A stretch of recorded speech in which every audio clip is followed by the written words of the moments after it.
सनातन धर्म में पितृपक्ष को विशेष दर्जा दिया गया है। पितृपक्ष के इस अवधि को अशुभ माना जाता है। क्या है पितृपक्ष? क्यों पितृपक्ष को विशेष दर्जा दिया गया है? पितृपक्ष को अशुभ क्यों माना जाता है? हिंदू धर्म में पितृपक्ष का विशेष महत्व क्यों है? इस साल कब से कब तक पितृपक्ष है? चलिए आज बताते हैं। नमस्कार, न्यू इंडिया लाइव में आपका स्वागत है। मेरा नाम है आर्या झा। इस बार पितृपक्ष की शुरुआत 29 सितंबर से हो गई है और इसका समापन 14 अक्टूबर को होने जा रहा है। कुल 15 दिनों की अवधि की पितृपक्ष होती है। वैसे भी एक पक्ष 15 दिनों का होता है। एक माह में 2 पक्ष होते हैं, कृष्ण पक्ष और शुक्ल पक्ष। हालांकि पंचांग के अनुसार भाद्रपद मास में शुक्ल पक्ष की पूर्णिमा तिथि से पितृपक्ष की शुरुआत हो जाती है और अश्विनी मास के अमावस्या तिथि को इसका समापन होता है, जिसमें अपने पितरों को याद किया जाता है और उनके नाम पर तर्पण किया जाता है। बता दें कि हिंदू धर्म में पितृपक्ष का विशेष महत्व है।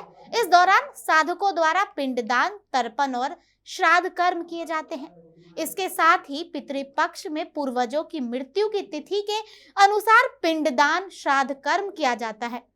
ऐसा मान्यता है कि पितृपक्ष की अवधि में पितर धरती लोक पर आकर अपने परिवार के सदस्यों के साथ समय बिताते हैं।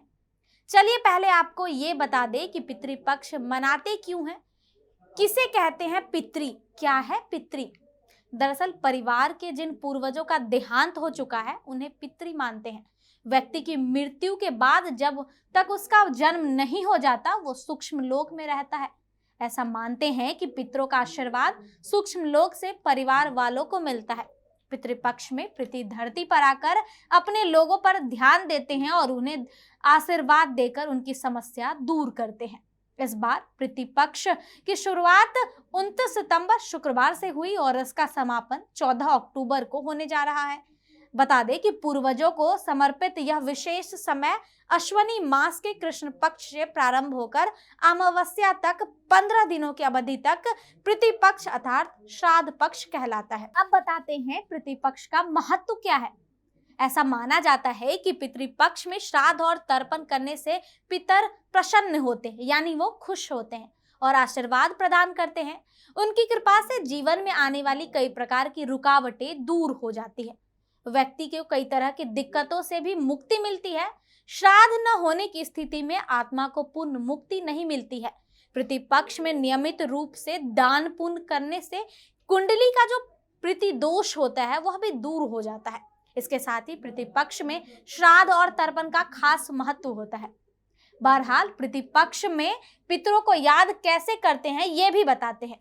दरअसल पितृपक्ष में हम अपने पितरों को नियमित रूप से जल अर्पित करते हैं। यह जल दक्षिण दिशा की ओर मुंह करके दोपहर के समय दिया जाता है। जल में काला तिल मिलाया जाता है और हाथ में कुश रखा जाता है। जिस दिन पूर्वजों की देहांत की तिथि होती है उस दिन अन्न और वस्त्र का दान किया जाता है और उसी दिन किसी निर्धन को भोजन भी कराया जाता है। इसके बाद पितृपक्ष के कार्य समाप्त हो जाते हैं। चलिए जाते जाते पितृपक्ष में क्या क्या नहीं करना चाहिए यह भी बता देते हैं।